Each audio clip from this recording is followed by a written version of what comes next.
Well, would you look at that? It's Ed Gein. Now, it's true that most of us watch horror films as a form of entertainment, but we wouldn't be all too happy to find ourselves living in one. For Edward Gein, the reverse was the case. After becoming a suspect in a robbery and missing persons investigation, police found human remains in his farmhouse in Plainfield, Wisconsin, with stories behind them that would eventually come to inspire the minds behind Psycho's Norman Bates, American Horror Story's Bloody Face, Texas Chainsaw Massacre, and The Silence of the Lambs' Buffalo Bill. Born in 1906, Ed Gein was the second child of George and Augusta Gein. A religious family, they didn't believe in divorce, even though Augusta absolutely despised her husband, an alcoholic who eventually died of the disease in 1940. Gein's upbringing was rigorous and secluded. The farmhouse he lived in was in the remote Wisconsin countryside, so that influences outside that of the family would have been non-existent if not for the necessity of going to school. Augusta would preach daily about sin, immorality, demonize all women but herself, and would punish Gein for attempting to make friends at school, effectively disturbing his social development. He was bullied due to his femininity and, along with his older brother Henry, was abused at home by their mother, who believed that they would turn out like their father.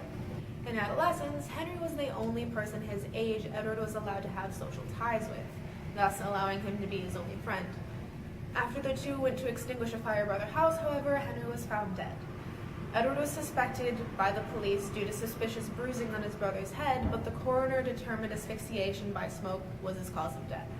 Augusta died in 1945 after a sequence of strokes, effectively leaving her son alone. He blockaded the farmhouse's upstairs and living room, places she had frequented in life, and to pass the time while not working one of the odd jobs he took up to keep the house, he began reading magazines glorifying death cults, which revolve around a religious view of death and see society as a bitter entity. On November 16, 1957, Gein's home was searched after he became a suspect in the disappearance of hardware store owner Bernice Warden.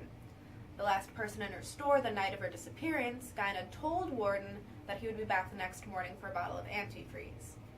When the police searched his house, they found her body upside down, wrists tied, ankles connected with the crossbar. Her cause of death being shot with a .22 caliber rifle. She had been decapitated and mutilated after death. Authorities also found the head of Mary Hogan, a tavern owner who had gone missing in 1954, Gein admitting to killing both of them.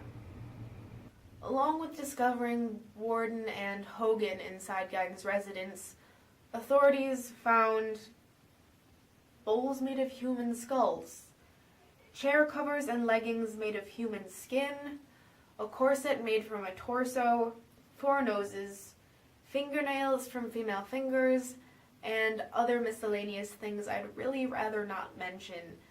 Gein didn't really make an attempt to hide any of this, save for keeping his victims' heads in a box or burlap sack. Now, Gein committed 2 homicides, but the majority of the objects found in his house were from graves that he had exhumed of women resembling his mother between 1947 and 1952. He told authorities that he had gone to 3 local graveyards in 40 separate visits in something he called a daze-like stupor. On only 10 of these visits did he not leave before coming out of said stupor, and it was these trips in which he collected parts for a suit of female epidermis that he was creating with the sole purpose of becoming his mother. One may think a person like this wouldn't have any boundaries, but he professedly drew the line in necrophilia, saying that the bodies smelled too bad to engage in such activity.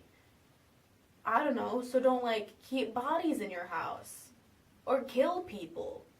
It seems pretty cut and dry to me. Edward Gein was sentenced to life in prison in 1968 and then was transferred to a mental hospital where he died of lung cancer in 1984. Seeing as his house of horrors wasn't discovered until he was suspected of a lesser crime and there was no forensic search for him as a murder suspect, I don't think technology could have helped all that much in the case. And while his crimes have inspired artists to create terrifying characters, The fact that this man was originally capable of committing these acts is wholly terrifying in itself.